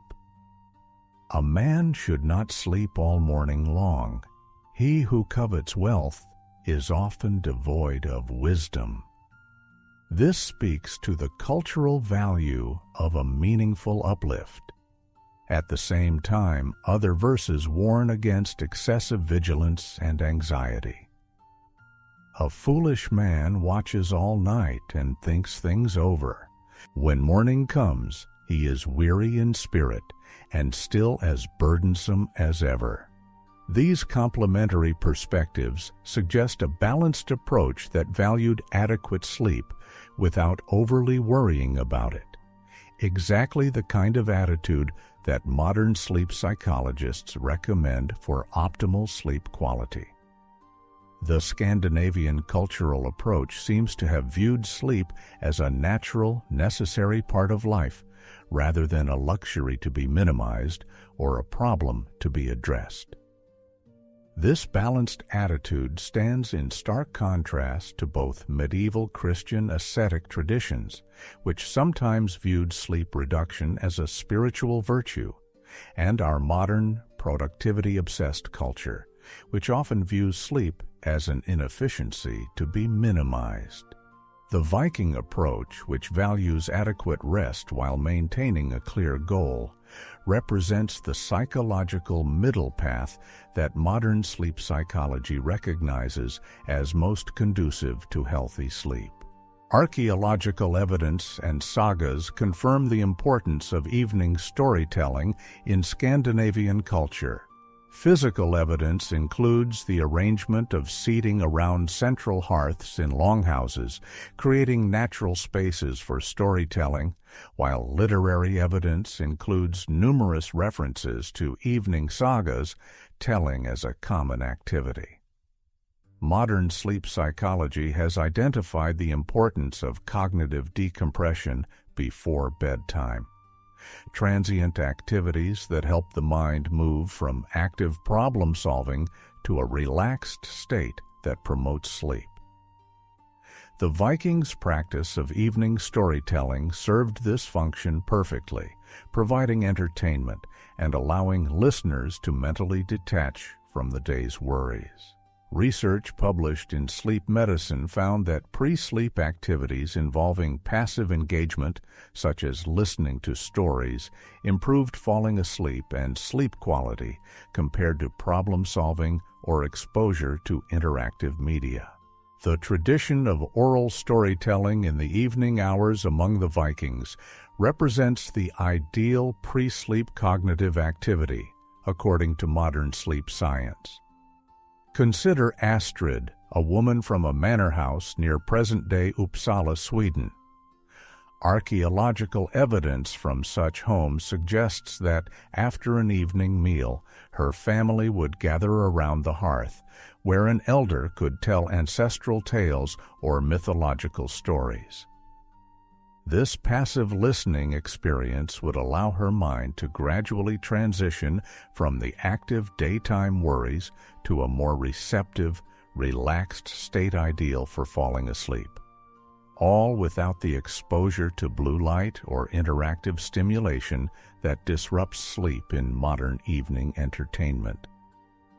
Archaeological evidence, including amulets and carved symbols found near sleeping quarters, combined with literary references in the sagas and the Eddas, suggests that the Vikings had spiritual beliefs about sleep and dreams that likely influenced their dream experiences. Scandinavian cosmology paid considerable attention to dreams as potential sources of wisdom or prophecy. In numerous sagas, including the Saga of Gisli and the Saga of the People of Salmon Valley, dreams are portrayed as meaningful experiences that provide guidance or warnings. This view contrasts with some later Christian views, which sometimes associated dreams with diabolical influence, a belief that may have generated anxiety about sleep. The Scandinavian view of dreams as potentially valuable experiences rather than threats may have reduced sleep anxiety and created a more positive psychological approach to sleep. Modern sleep psychology has shown that a positive attitude toward dreams is associated with better sleep quality, while fear of dreams can contribute to insomnia and sleep avoidance. In addition, archaeological evidence suggests that the Vikings sometimes placed protective amulets near sleeping places. These physical manifestations of spiritual protection probably provided psychological comfort that made it easier to fall asleep. Modern sleep research has confirmed that perceived safety is a key psychological prerequisite for quality sleep, activating parasympathetic nervous system responses that make it easier to fall asleep and maintain sleep. The literature of the sagas suggests that Scandinavian culture developed specific psychological approaches to uncertainty and anxiety, approaches that would support healthy sleep in a world full of real dangers and unpredictability. Концепция или судьбы неоднократно появляется в скандинавской литературе, предполагая мировоззрение, которое признавало пределы личного контроля над результатами. Хотя викинги, безусловно, предпринимали практические действия для управления рисками, литературные свидетельства говорят о том, что они дополняли это философским принятием неопределенности, которое современная психология признала бы полезным для сна. Исследования в психологии сна последовательно показывают, что подходы к неопределенности, основанные на принятии, снижают предсонную тревогу и руминацию более эффективно, чем подходы, основанные на решении проблем, когда речь идет о неопределенностях, которые нельзя немедленно разрешить. Культурный акцент викингов на признании роли судьбы наряду с личными действиями отражает сложный психологический баланс, который поддерживал бы здоровый сон даже в сложных обстоятельствах. Речи Высокого содержат мудрость, которую можно интерпретировать как пропаганду этого сбалансированного подхода. Трус верит, что будет жить вечно, если уклониться от битвы. Но в старости не будет ему покоя, хоть копья и пощадили его члены. Это говорит о культурном признании того, что чрезмерное беспокойство о будущих результатах в конечном счете контрпродуктивна точка зрения, которая совпадает с современными психологическими подходами к управлению предсонной тревогой. Литература САК придает огромное значение чести и поддержанию чистой совести, психологическим факторам, которые современные исследования сна связывают с качеством сна. Многочисленные психологические исследования показали, что моральный дистресс и чувство вины значительно ухудшают качество сна, в то время как чувство моральной последовательности поддерживает здоровый сон. Культурный акцент викингов на поддержании чести и прямом разрешении конфликтов, а не через обман, поддерживал бы этот аспект гигиены сна. Саги содержат многочисленные примеры, когда персонажи не могут спать из-за неразрешенных моральных проблем или бесчестных поступков. В саге о Гисли главный герой испытывает серьезные нарушения сна после тайного убийства, что свидетельствует о культурном признании связи между моральным спокойствием и качеством сна. Этот акцент на моральной ясности, как на предварительном условии для спокойного сна, совпадает с современными психологическими исследованиями моральной травмы и ее влияния на сон. Исследования индивидов с ПТСР и моральной травмой показали, что моральный дистресс специфически нарушает REM-фазу сна и увеличивает кошмары, что позволяет предположить, что культурный акцент викингов на поддержании чести мог поддерживать более здоровую архитектуру сна. Археологические данные о моделях поселений викингов и оборонительных сооружениях в сочетании с ранее обсужденными общинными спальными аранжировками предполагают подход к безопасности, который поддерживал бы здоровую психологию сна. Современные исследования сна определили воспринимаемую безопасность как фундаментальное предварительное условие для качественного сна. Система бдительности мозга должна определить, что среда безопасна, прежде чем позволить уязвимость глубокого сна. Подход викингов к безопасности, сочетающий физическую оборону с общинными спальными аранжировками, где несколько человек могли отреагировать на угрозы, создавал условия воспринимаемой безопасности, которые поддерживали бы более глубокий, более восстановительный сон. Это контрастирует с часто изолирующими спальными аранжировками современной жизни, где индивиды могут чувствовать себя единолично ответственными за реагирование на потенциальные угрозы. Психологическая нагрузка, которая может поддерживать чрезмерную бдительность во время сна и снижать его глубину. Археологические и литературные свидетельства говорят о том, что викинги выработали психологические адаптации к экстремальным сезонным колебаниям в их среде, особенно к вызову долгой зимней темноты в северных широтах. Время проведения крупных пиров и праздников, о чем свидетельствуют как археологические остатки пиршественных залов, так и ссылки в сагах, показывает концентрацию общинных празднований в самый темный зимний период. Современные психологические исследования показали, что ожидание положительных социальных переживаний значительно снижает депрессию и тревогу, что позволяет предположить, что культурный календарь викингов мог быть структурирован так, чтобы оказывать психологическую поддержку в трудные зимние месяцы. Кроме того, скандинавская концепция «the rotation of the sun or the solstice» represented an important psychological basis for understanding the cyclical nature of dark periods. Archaeological evidence, including solstice markers on several sites, supports the cultural importance of recognizing these astronomical turning points. Modern psychological research has shown that perceiving difficult periods as temporary and cyclical significantly reduces their negative psychological impact, suggesting that the Vikings' cultural understanding of seasonal cycles may have provided important psychological resilience in the difficult winter darkness. The psychological approaches to sleep that characterize the Viking Age began to change with Christianization and subsequent cultural developments.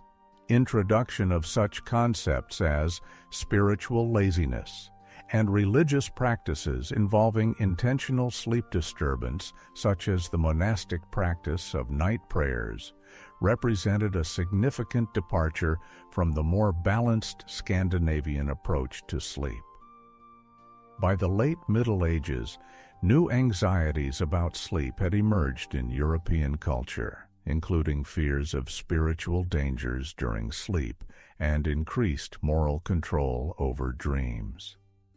These developments probably undermined the more direct, balanced psychological approach to sleep that characterized the Viking Age. Archaeological and literary evidence suggests that Viking psychological approaches to sleep, characterized by a balanced attitude toward rest, effective pre-sleep cognitive decompression through storytelling, positive spiritual associations with sleep and dreaming, pragmatic approaches to uncertainty, and an emphasis on moral clarity and community safety created near-optimal conditions for quality sleep. Their psychological structure supported healthy sleep in a way that many modern humans, despite our advanced understanding of sleep psychology, have a hard time achieving in our anxiety-prone, hyper-connected world. The data presented in this study leads to a provocative conclusion. The people of Scandinavia during the Viking Age may indeed have enjoyed one of the best dreams in human history. Their sleep practices were excellent not because of any one factor, but because of the amazing convergence of many elements: environmental, physical, nutritional, and psychological, that combined to create ideal conditions for restorative sleep. The Vikings' approach to sleep was not the result of advanced scientific knowledge or deliberate optimization. Where Durdur, sunset, acedia. Rather, it arose organically from their way of life, environmental conditions, and cultural practices. However, modern sleep science is increasingly confirming the effectiveness of these ancient patterns, suggesting that in our quest for better sleep, we might be looking not only forward at new technologies, but also backwards, at the wisdom embedded in traditional practices. What made Viking sleep particularly effective was the integration of many sleep-supporting factors into a cohesive whole. Their biphasic sleep naturally corresponded to human biology, and the prolonged darkness of northern winters allowing them to sleep according to innate circadian rhythms rather than artificial schedules. Their relationship with darkness, living without artificial light, and experiencing true darkness while sleeping, supported optimal melatonin production and circadian regulation. Their communal sleeping arrangements provided both physical safety and psychological comfort, creating an environment in which alertness could be lowered and sleep could be deeper. Their sleeping surfaces, made from natural materials and regularly renewed, offered ergonomic support and thermal regulation that many modern mattresses try to recreate with advanced technology. Their use of herbal sleeping pills provided gentle, non-addictive support for falling asleep and sleep quality without the side effects associated with many modern sleeping pills. Their eating habits, with meals long before bedtime and consisting of nutrients that modern science recognizes as supportive of sleep, created optimal conditions for digestive comfort during sleep. Their patterns of physical activity, characterized by significant daily exertion performed mainly during daylight hours, created the kind of physical fatigue that promotes deep restorative slow-wave sleep. Their psychological approaches to sleep, balanced, accepting, and unencumbered by sleep anxiety, created the mental conditions necessary to succumb to sleep without the performance pressures that undermine many modern attempts to sleep. This integration of many factors has created a sleep ecosystem that is far more conducive to quality rest than our modern environment. For all our technological advances and scientific knowledge, the sleep-friendly practices of the Viking Age didn't disappear overnight. Rather, they were gradually eroded by a series of historical events, each of which undermined a different aspect of their effective sleep ecosystem. The spread of artificial light, beginning with improved candles and oil lamps and ending with electric light, broke the darkness that supported the natural production of melatonin. The Industrial Revolution imposed artificial work schedules detached from natural light cycles, forcing sleep to fit into consolidated blocks determined by productivity requirements rather than biological rhythms. Architectural changes have created increasingly private sleeping spaces, sacrificing the security and social bond of community sleep for privacy and status displays. Sleep medicalization has turned a natural process into a measure of performance, creating sleep anxiety that undermines the very rest it is trying to measure. The transition to a sedentary lifestyle eliminated physical fatigue, which naturally prepared the body for deep sleep. Changes in eating habits have introduced sleep-disrupting foods and meal times that interfere with natural sleep processes. Each of these changes was accepted as progress. Yet, collectively, they have created a modern sleep environment that works against our biology rather than in conjunction with it, leading to a sleep crisis that is now affecting societies around the world. The return of the wisdom of Viking sleep. While we cannot and should not attempt to recreate Viking society in its entirety, their sleep practices offer valuable insights that can be adapted to improve sleep in our modern context. Respect for the dark, creating truly dark sleeping environments by eliminating LED lights, using blackout curtains, and avoiding the use of screens before bed can help restore some of the melatonin-supporting benefits that Vikings experienced naturally. Flexibility of biphasic sleep.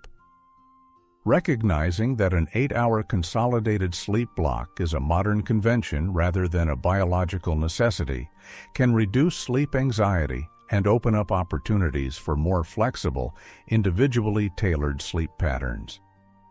Natural materials.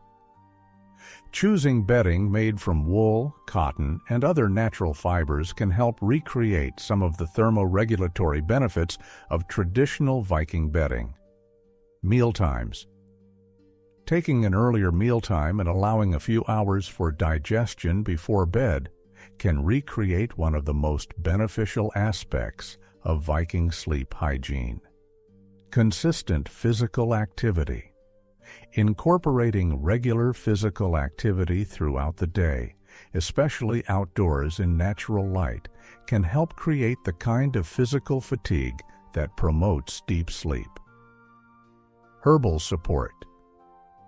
Exploring traditional sleep-supporting herbs such as valerian, hops, and chamomile can provide gentle sleep support without the side effects of many pharmaceutical interventions. Evening decompression. Replacing interactive electronic media with passive activities such as storytelling or listening in the hours before bedtime can help recreate the cognitive transition that Vikings' evening classes naturally provided. Psychological balance. Cultivating a balanced attitude towards sleep, valuing it but not anxiously controlling it, can help recreate the psychological conditions that maintain the quality of Viking sleep. These adaptations may not fully recreate the integrated sleep ecosystem of the Viking Age, but they can help incorporate elements of their effective practices into our modern lives.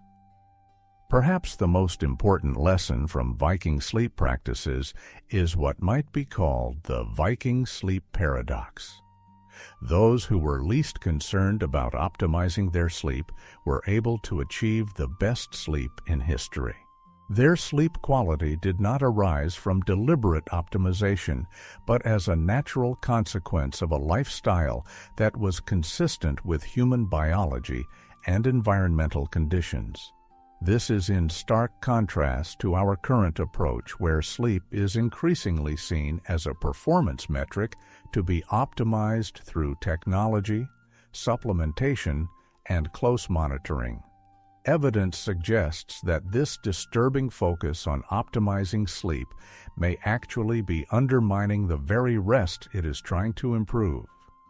The Vikings remind us that the best sleep comes not from viewing rest as a problem to be solved, but from creating the environmental, physical, and psychological conditions in which healthy sleep occurs naturally.